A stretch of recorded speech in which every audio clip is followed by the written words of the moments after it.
Oh, welcome back. And a while ago, I did a video on a microscope camera during my lab updates, and some people commented that the microscope camera looked good. It died on me a day later. I did a quick update to that video saying that I do not recommend that particular camera. Gave my reasons why. I showed an alternative within the same price range, and then of course that particular camera was sold to me from Amscope, but made from the same company of the camera that's on here now.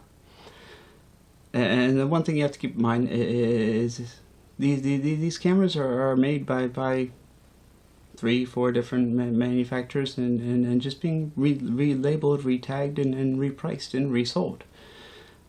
So when somebody says, you know, I have a lap some camera that was much better than the one you recommended in your video, leave details if you're going to dispute my video. What Lapson? Lapson resells cameras from 3 to 4 manufacturers right now, and one of the manufacturers actually being the one that had that DC to DC conversion issue and died on me after 3 days of use. I can't help you or see what might be wrong with your setup. Reduction lens, Barlow lens, microscope wise, unless you leave details. But this is something I've been meaning to do in a long time anyway. So because there seems to be some confusion with that camera that died, and then there was the 720p camera that has an SD card but only takes pictures. It doesn't record video, so I want to make that clear. The 720p one that I compared the one to that died in 3 days has an SD card, but does not record video. It only does pictures. I wanted something that would run independent, where I wouldn't need to install software on a computer or anything, and just record directly to the SD card with video. And now I will say, out of all the cameras I've tried, there seems to be three sensors out there. 3 major companies have been manufacturing and using sensors for microscope cameras. One of them being you know, I can't remember the name off the top of my head, but it begins with an A, Ultima or something about that way. Another being a Panasonic sensor. Now I do apologize for this odd angle. The reason is I want to show this camera here and everything involved with this camera. And here in front of you on the monitor, you will see that this is a live image, and here is my MacBook Pro. So let me start off with first. Let's go to the MacBook. And I'm gonna share Anycast over to my HDMI switcher,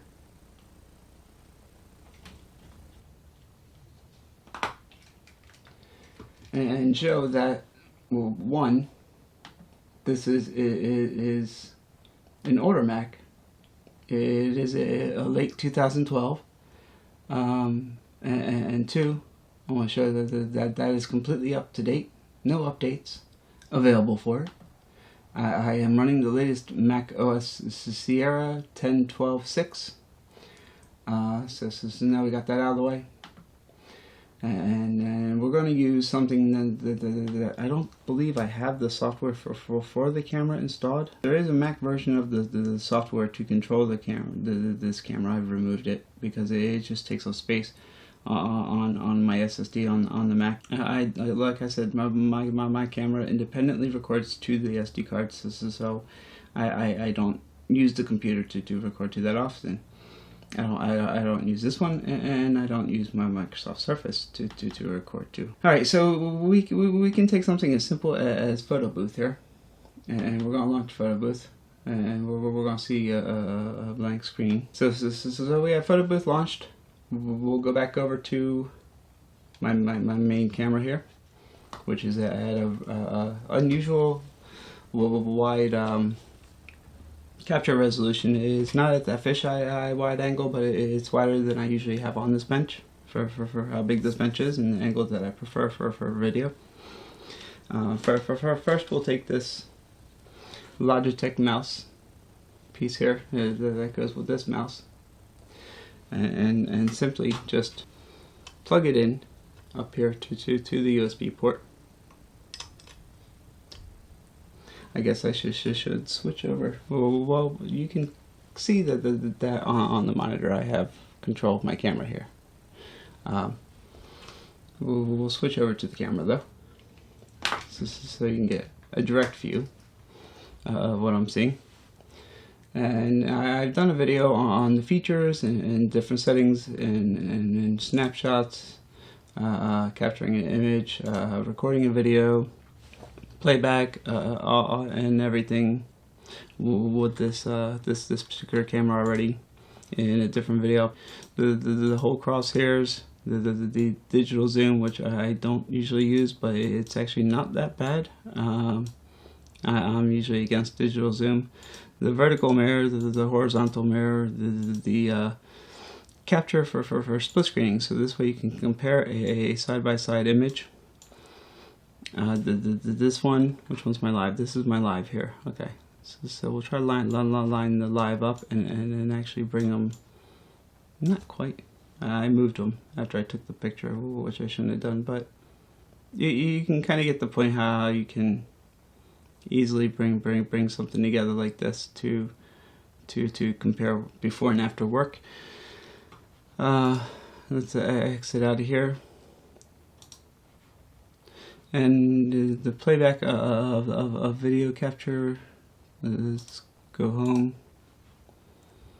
Again, this is a small clip. SD card right protected, missed that message. I do keep some of my cards right protected, so let's do it again. There we go, and now we're recording. Okay, that makes sense. We'll put the little pointer under here and point out that the crack, where the magic smoke escaped on that chip. And it says captured. Great. Oh, it seems to be the only thing on the card.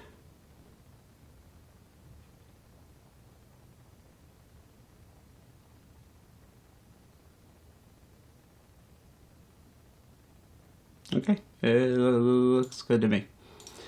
Now I'll take these cards and let's go back to my MacBook here. Actually, be fair, I want full transparency on this. This is the Patriot LX Series 32 gig Class 10 card. We'll put that in here. It comes up labeled Canon because it used to be my Canon camera.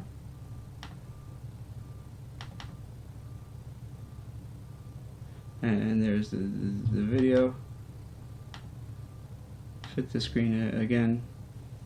Pull up the information. Let me give you guys a closer look. Right to the computer. There we go. Keep in mind air sharing and everything. We'll increase the lag. When things aren't moving, of course, it's going to capture a lower frame rate because it has no need to capture faster. But you can see that it definitely does capture up to 25 frames a second there, doing more motion. So the speed of your card will make a difference. I recommend a Class 10 minimum. It will work up to a 32 gig card. So let's go back to my main camera here, and then now unplug the mouse. Just pull out that Logitech wireless. It could be Logitech wireless. It could be maybe a generic name wireless, 2.4 gigahertz, or I don't have a corded mouse here, but every basic USB corded mouse will work just fine too.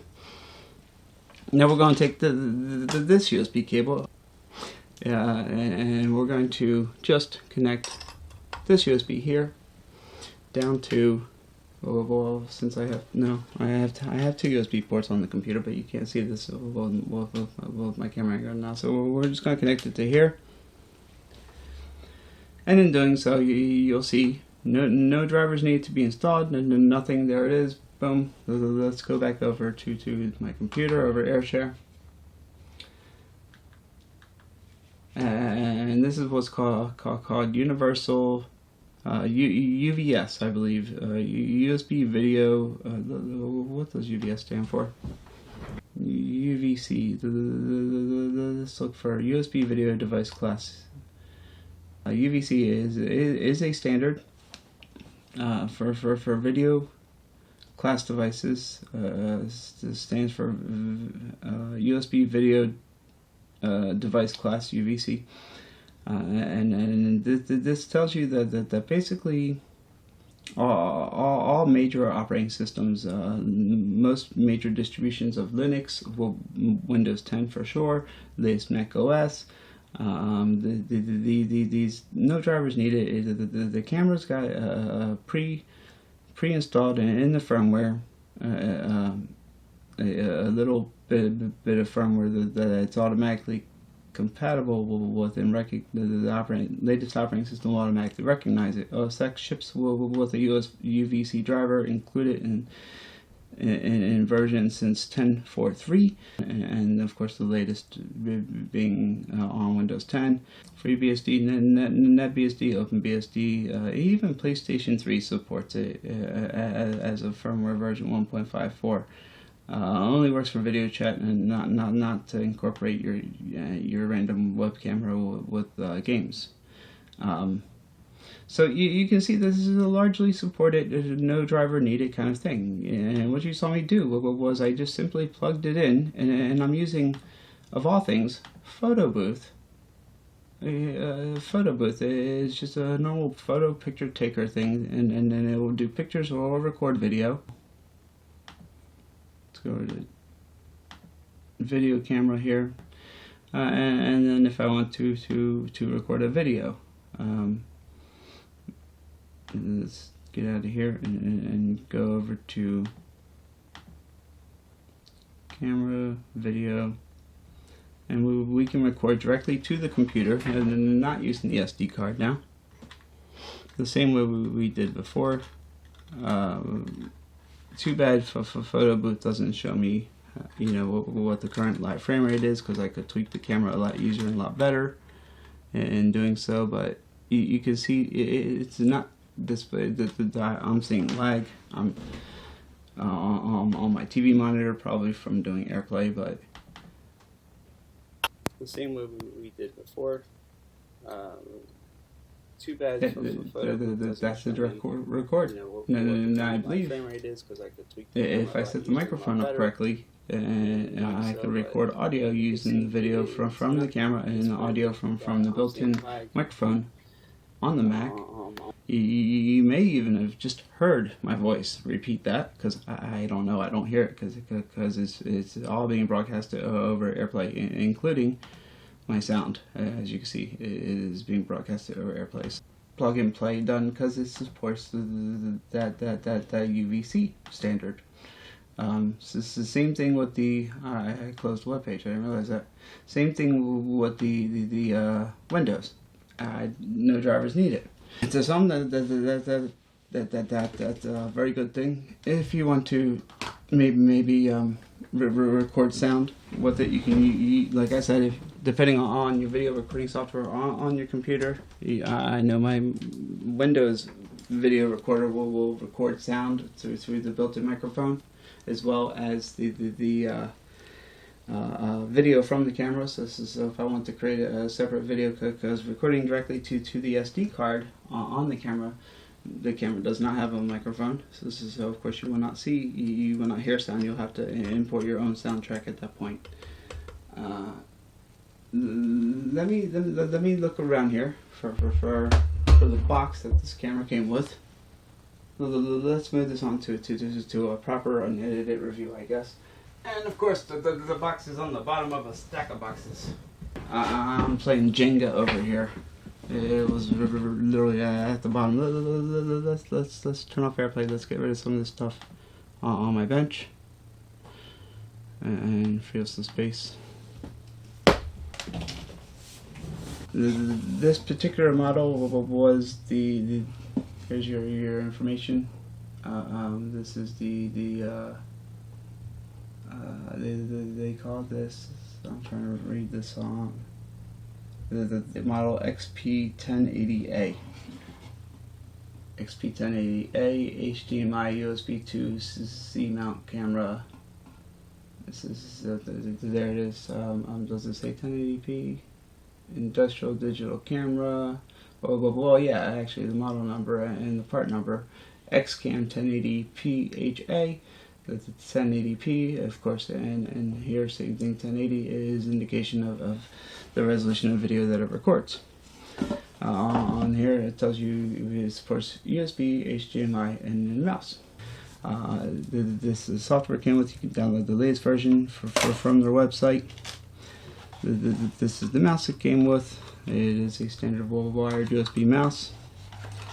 It did come with the standard reduction lens, or I think I may have purchased that separate. I'll take that back. It didn't come with it. This is the one I ended up purchasing separate, and don't recommend actually. This is the AMA 037. It's a very common style reduction lens. This is the 5.0. 0.050. It's a very common reduction lens, and it works good with some cameras and doesn't work good at all with other cameras. You'll see this. You'll notice this one's labeled Amscope, and this one's not labeled at all. There's a lot of manufacturers, again, made by one company, resold by many. Back to that basic point, you know. This particular camera, I found that this reduction lens didn't work that well, and now on the 14 megapixel Panasonic sensor one that I tested, that had a DC to DC converter dial me in less than 2-3 days. The FMA 0.50 reduction lens worked great. It worked fine. I didn't own the adjustable 037 at the time. The difference between the AMA and the FMA, F stands for fixed, A stands for adjustable. That's this ring right here. You can adjust the focal point of the reduction lens and how it views the image coming from the camera sensor through your microscope. You don't forget, you're not only focusing your microscope now, you're also focusing there. Actually, you should focus all your reduction lenses. This one has an adjustable focal point too. This was originally my tube that sat here and had the reduction lens in top, and then the camera went on top. It went very high. The problem with this particular type of tube is the setup and the weight of the camera and what else you have up there. It eventually just starts to sag, so then you have to constantly readjust, and then it sags again. I actually cut off a small piece of rubber and put it on my set screw to help hold that once it's torqued down. Going with the CVT type style though, I don't need this. It reduces weight. It also reduces how high the camera sits above my focal point and prism of the microscope for that trioptic port. Sony IMX sensor, I highly recommend it. Sensor for CVT cameras, for microscope cameras. They make many variants of different IMX cameras for different different applications. This one I believe is running the 226. The IMX 226. The 720p camera I tested was running this is Sony IMX 222. The difference being the 226, of course, 1080 versus 720p. Also a little bit more sensitive to capturing light, so better in a darker light application or further working distance where you don't want to turn the light up all the way or may not have a light quite bright enough. For example, I can turn this light all the way down. It will show up a little grainier if I record a video, of course, because now I'm barely using any light, but you can still see it is there. Let me go back over to the camera. This is the microscope light turned all the way down, and it's still there. It's just very, very dim. And if I was to record a video, this would be very grainy as well. If I turn it off, just the light of my bench becomes more grainier, but it's still visible.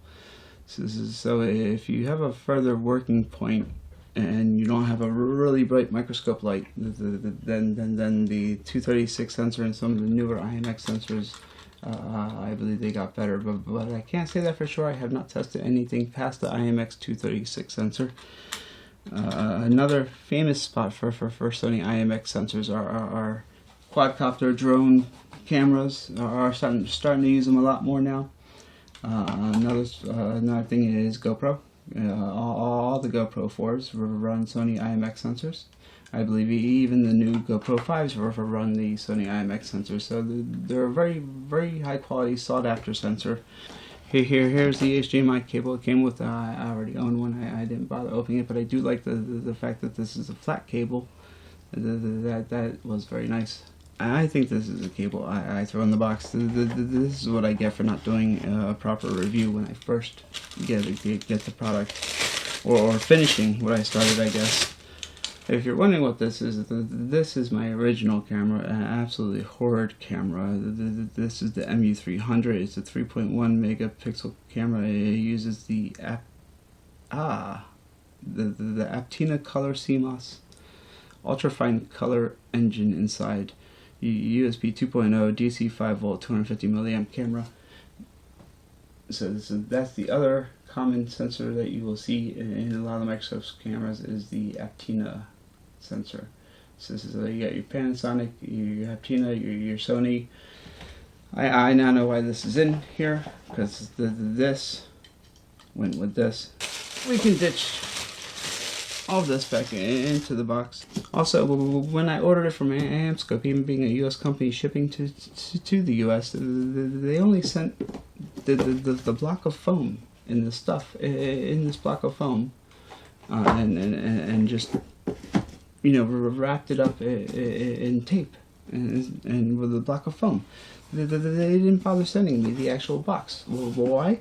Because the box probably didn't say Microscope on it, and Microscope doesn't want you to know the real model number of this camera, because if you Google this model number, you'll find out Rising Tech carries it, several others carry it, and you'll even find out who makes this camera with this model number. As far as 2 megapixels, not a big deal. Plenty of clarity in an image to work under and work with and compare side by side before and after results of pictures taken onto the SD card. I don't know if I actually showed the pictures. Did I show the pictures? I may not have. Let's see if I can put my password in without actually giving up too much of a clue. There we go. And let me see here. Well, which card do I have in it? Let's snap a picture here. And take this card and put it back down here into the computer. We'll go back over to AirPlay again. We'll load you guys back over to my computer. Find the card label Canon. And here's the image. So the actual image quality, you can see is still, looks like it's still 1080 by 1920 as far as the actual resolution. Yep, it is 1920 by 1080 pixels, and this is only 604 kilobytes, which is very small, easy to transfer. Doesn't take up a lot of storage on the card. So some people deal in darker boards, brown boards, black boards, not quite your typical green. So I have another color underneath here, so you can get a difference on how the contrast looks with something like this. I don't think there's any really colored components on this, except for black resistors and little brown capacitors and gold vias. There's some red marker.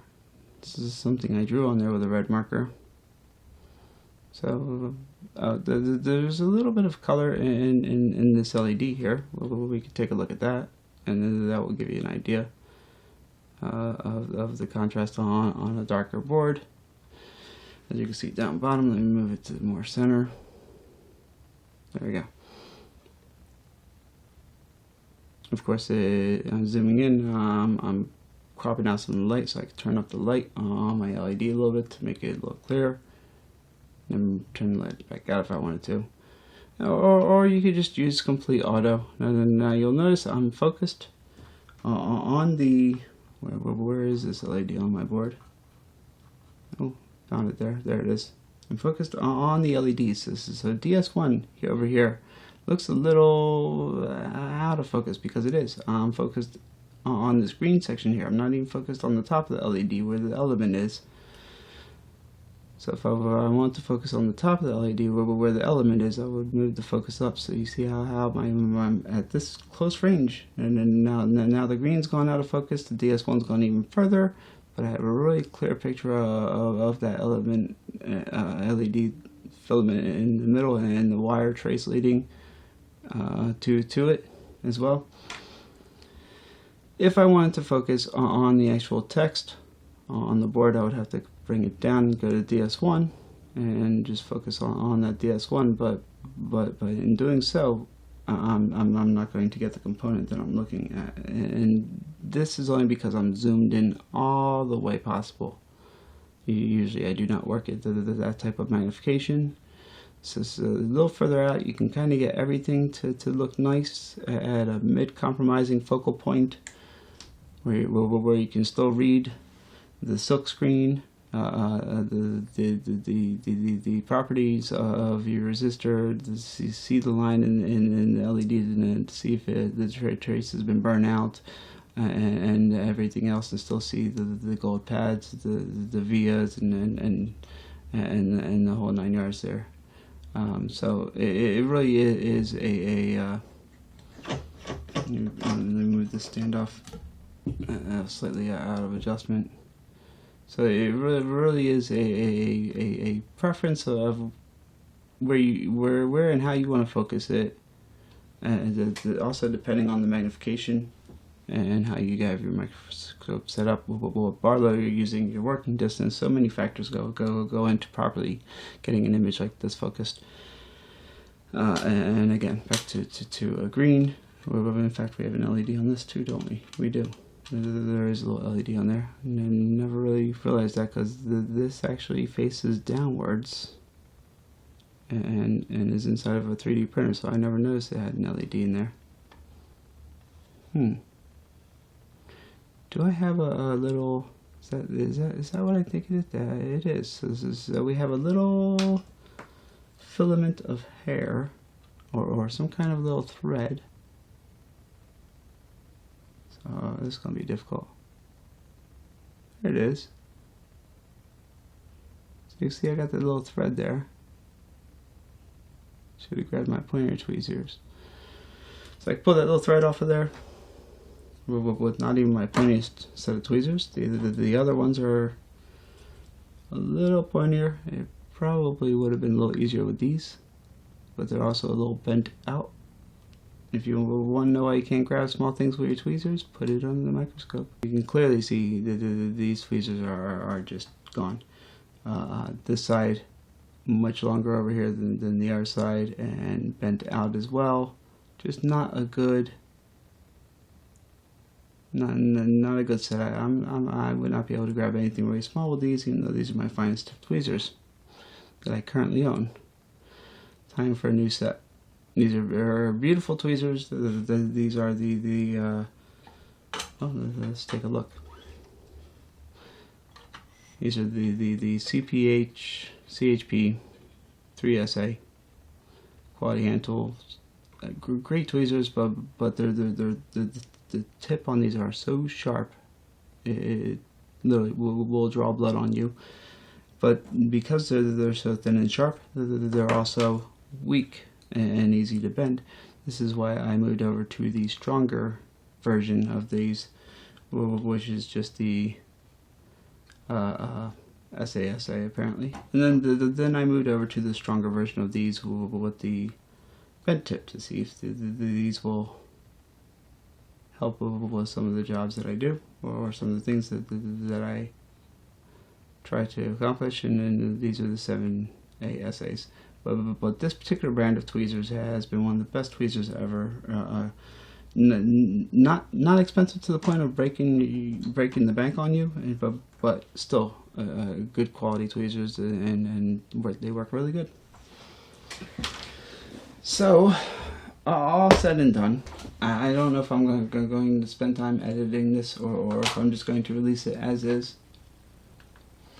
Like I said, it's not my normal view by far. If your board's a little heavy on one side, it will flex down.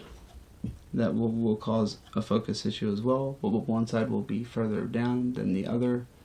And this is how I ended up with the second one of these for larger items that have a little bit of weight, especially when you're zooming in. It'll bring the focus off. One side will be flexing slightly down. Having two of these things are a good 6 pounds each, and yeah. The two of these will definitely hold your board perfectly level, allowing you to get an excellent focus across the whole entire board, no matter where you move your microscope to. I don't suggest moving these. If you have the ability, move the microscope. Don't move that. So set this up in such a location where your microscope will have full range, and make your job a lot easier, less refocusing and stuff. The 10 speed. This is a very old. This card itself is 5 years old. 32 gig, 10 speed card minimum. And anything you buy today is probably going to be faster than this. I won't say anything. The really cheap ones probably won't be. So I do caution you on the really cheap cards. 25 frames a second over USB to your computer. 30 frames a second over HDMI. I believe the recording to the memory card is 25 frames a second for this camera. I'm running a 0.35x stereo CTV CTV reduction lens, and not the standard microscope FMA. As a matter of fact, the fact that it says CTV, this is more meant for closed circuit television. Security cameras, but it has much better optics than some of the cheaper ones out there. You're going to pay for these optics to have that clear image to go with those better sensors, because you're paying for the polishing and cutting of clear glass, not a piece of plastic. Plastic lenses versus glass lenses, huge difference, and some of even the more expensive ones actually use a sapphire lens, and some actually have anti-reflective coating on them, a little blue tint to them, like you see on some high-end flashlights on their glass as well.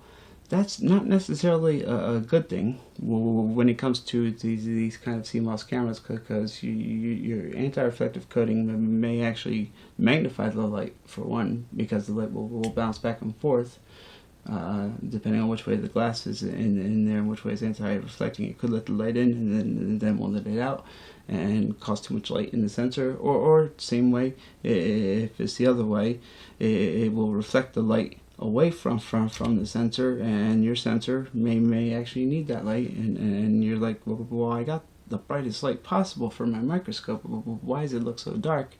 It could very well be your reduction lens. A lot of the issues that people seem to have with digital cameras when it comes to microscopes, believe it or not, has to do with the reduction lens and the focal point and the Barlow and how you focus it as well. Last recommendation I have about a microscope setup would be to I have a 05 WD165. This is a wide 05 Barlow lens on here. And the last thing I personally would recommend in regards to this setup is, and I do have it, by the way, I can't take it off because everything's kind of screwed in here. You know what? It'll be worth showing you guys. Let me take it off. I want to show you this. This is very important. You'll see I have the 05 reduction lens here, but if I pull this reduction lens off,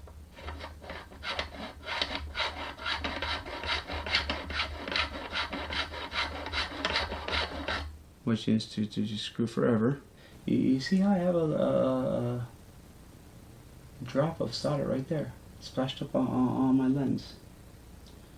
If you think the solder gets on the lens, well, guess what else gets on that lens as well? You also get flux fumes on the lens, and I can see a coating of flux fumes on the lens. Now, this lens completely needs cleaned now. If you don't run a Barlow lens, definitely put a 1.0, just a piece of glass. It's a 1.0 on here, and that 1.0 should stop any fumes from getting to your good optics, your Barlow lens, and definitely stop it from. You never want the flux fumes to go inside your microscope and all up into this mechanism here.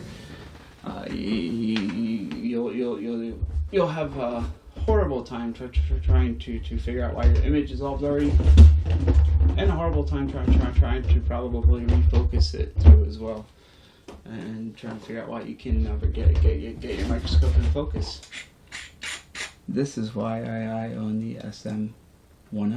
The 10 is a no magnifying lens, but because the 10 isn't no magnifying lens, it is just a piece of glass. It is a flat piece of glass. It is a lot easier to clean, and even a lot easier to, if you need to remove the actual ring, the tension ring that holds the glass in. You could, if you wanted to, technically do that and pull that glass out all the way and clean it, compared to trying to clean some of the actual Barlow lenses, like this, the 2.0, much thicker, much heavier piece of glass, and slightly curved, so harder to clean, and may even contain its special coatings. So anytime you're doing any kind of soldering with or without the Barlow lens, I'll always put the 1.0 on here. Protect the inside lenses here, the prisms and everything. If you're using a Barlow lens on it like I have here, then you definitely want to I want to protect this Barlow lens by using 1.0. Plus the 1.0 has the little ridges for me to connect my tension screws for my lighting too as well. Since I'm here, and since I noticed that I have solder and flux on my glass, and we just removed the tension ring on the 1.0 glass lens, technically they still call it a lens, even though it's not doing any kind of magnification or anything. It is just a straight piece of glass. I figured I'd throw a set of gloves on. This is some basic isopropyl alcohol, some Kimtech no lint wipes. Lens cleaner also works really good. I'm going to do a two-step. I'm going to clean it once with the isopropyl, with the APA alcohol, to make sure all the flux and residue is off of it. And then I'm going to use a lens cleaning wipe. You want to use something with minimal abrasiveness. You don't want to scratch this up, because you may not see the scratch here, but under magnification you will see the scratches. When you have this back on the microscope, you will definitely see the scratches. My favorite choice for cleaning most of my lenses is the Zeiss and Zeus and ZEISS. The little lens cleaners. I'm sure they're a form of isopropyl alcohol as well. Ingredient: water, isopropyl alcohol, proprietary detergents, and preservatives. Okay, so this is some kind of a proprietary detergent in there as well. The alcohol content is so minimum that it evaporates real fast, real nicely, with no streak, which is also has to do with the proprietary detergents that it mentions. The pads are nice and big, as you can see, but from the time you pull it out, you have to do it fairly quick because it really does dry up that fast, especially if you're cleaning like an LCD screen or something. You definitely will want to just kind of get in there. Circular motion, start from the inside, work your way to the outside as much as possible. And I can just watch the streaks disappear as I did that. That was nice. I'm going to change a little position on this. Now, I could technically still do this while it was in here, but again, this is just a flat piece of glass. That's why it's a 1.0. So it's a little easier to actually just do it while it's out of here, and not inside. And just to put the tension ring back really doesn't take that much, as long as you put the glass back on the right side. And then we can take our tension ring, put that back in.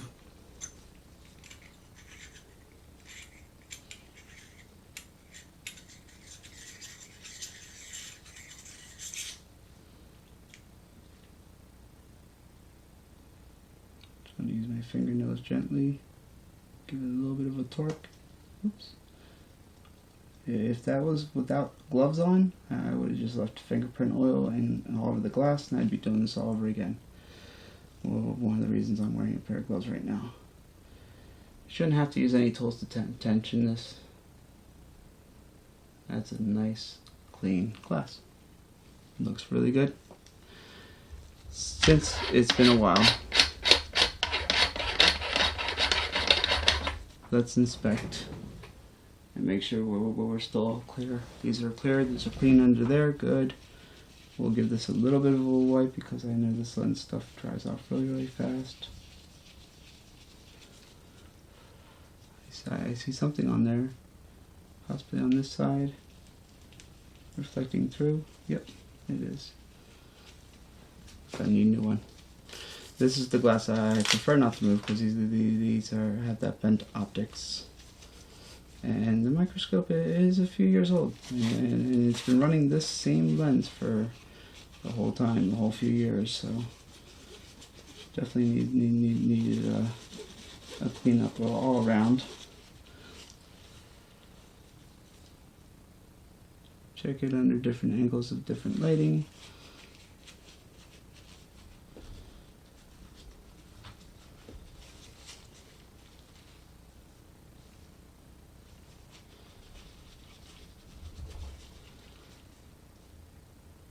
There it is. Got it. Had a piece that was a little stubborn to wipe off there. If you start seeing streaks, that means this pad dried up. Stop using it, grab another one. It's that easy. You don't want the pad to dry up.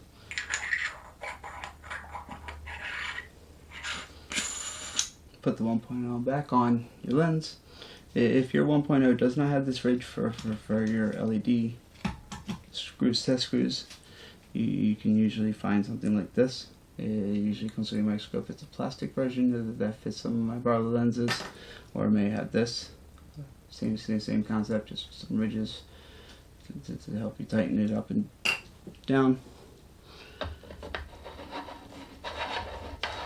Make sure it's actually threaded properly and spinning before you let go and do something like that. Other thing I will suggest is when looking down the microscope, when focusing down through the eyepieces, focus one point and you know, get your distance at focus one point. Shut your right eye and turn your left eye. Focus that in and then shut your left eye, turn your right eye, focus that in, and look at it again, and then zoom in all the way, and double check that the left eye, right eye focus again, and then maybe bring it out about halfway, and then do it again. And basically, the focal point that you keep it at, the distance that you keep it zoomed in the most for the type of work you want, that's where you want your left and right eye to be individually focused the best, honestly, because that will take off the fatigue to your eyes. It will lessen the fatigue with proper focus. A lot of people don't realize that they don't actually have their left and right focus properly, and because they don't have their left and right focus properly, well, what ends up happening is your eyes get fatigued, and you may get a headache too. And the reason for this fatigue is because one of your eyes is manually refocusing. One might be perfectly focused, but the other eye is struggling to match and refocus. It could be because you never adjusted the left and the right individually, but by shutting one eye and then or the other, and opening one and closing the other. Since we're doing everything, I'm going to clean a nice spot on this desk here, on my bench.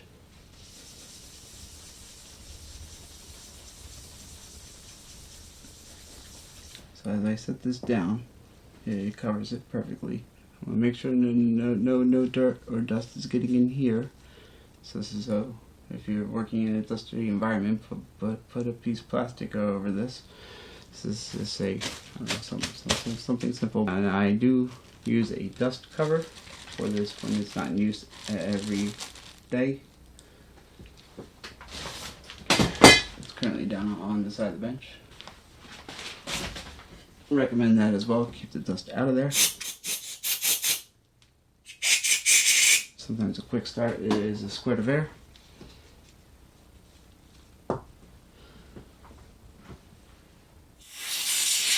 The bigger pieces you can blow off before you go wetting it with a pad. Sometimes makes your job a little easier, especially if it's really grungy and dirty.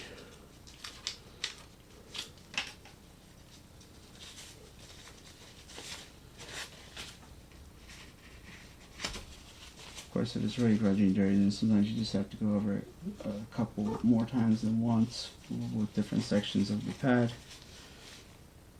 and try to work your way from the center to the outside and make sure it evaporates nice and clean with no streaks. Try to get under the lip again.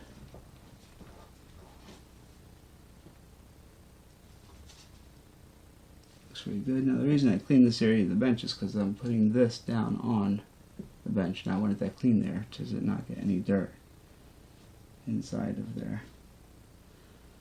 So one little speck, and we don't want to get dirt back in there, so I'm going to wipe the inside of this rubber ring, this eyepiece, maybe even flip it inside out. Makes it a lot easier to clean this. It is just rubber after all. This also helps sanitize these eyepieces. You can use straight regular alcohol with it. The regular IPA if you wanted to. On the inside, that's where I want all the little pieces of dust specks off of there. If you're wearing nitrile gloves or latex gloves, you can usually even just swipe your finger, and it will transfer from one rubber to the nitrile. We're pretty much good there, so I'm going to carefully widen this out. Pop this on. Make sure it's perfectly flat. And you can do this all without refocusing your rings. You just pull these straight out. And drop them straight in. So I'm going to put my light back on now.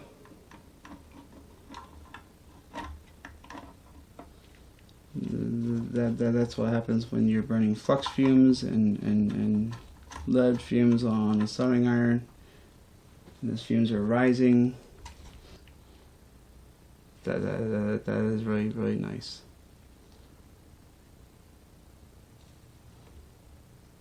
You can see that this is little piece of I saw that without the light actually. So if we were to take our sharpest tweezers once again and reach on in here.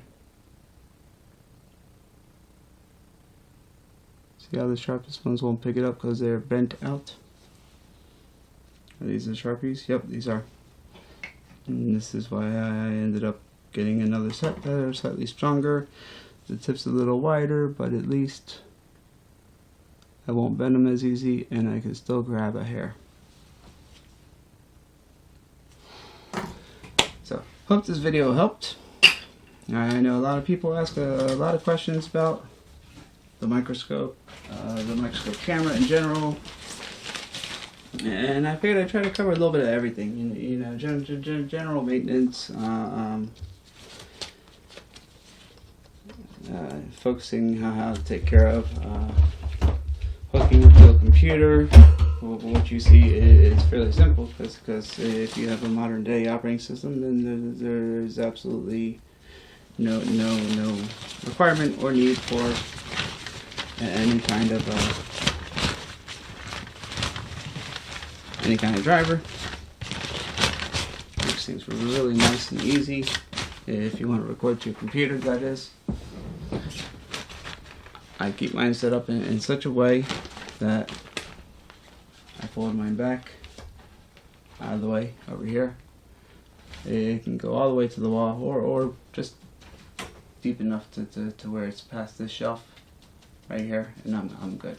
You know, that gives me all the room I need to give me my full bench pack, full elbow, arm, everything. When I need it, I can just slide it, swing it back out, swing this piece back out, pull the cover off, and turn the light on, and I'm good to go. So that's why you'll notice mine is really stretched out to the max. This is as far as this bar can possibly go. You may want your microscope to be a little bit more stable. This makes it a little wobbly from even just touching the table a little bit before the camera when I'm zoomed in, because I got this so stretched out. If I wanted it more stable and I wasn't too concerned with space on the bench, I would have this in a lot closer. The camera would be here, and this would be a lot more sturdier. Wouldn't be as off on the level. In fact, the leveling side of things, because of the leveling, let me show you. Because I have it stretched out so far, I don't know if you can see this, I actually have little pieces of rubber mat under the corners, jacking this up about 1/4 of an inch. This rubber mat is my old gray Esd mat. I cut pieces off of it and made little squares so I can lift up on the corners where the weight sags the most down, and that leveling it back off again, of course. I'm taking level measurements at the head of the microscope, not back here, because the weight is going to cause it to go forward. I want my microscope head to be level. I could care less if this and this is off level. As always, if you have any comments, questions, and you know, put them down in the description. You know, please like and share, subscribe, and all that good stuff. And be safe and keep on tinkering. Thanks for watching.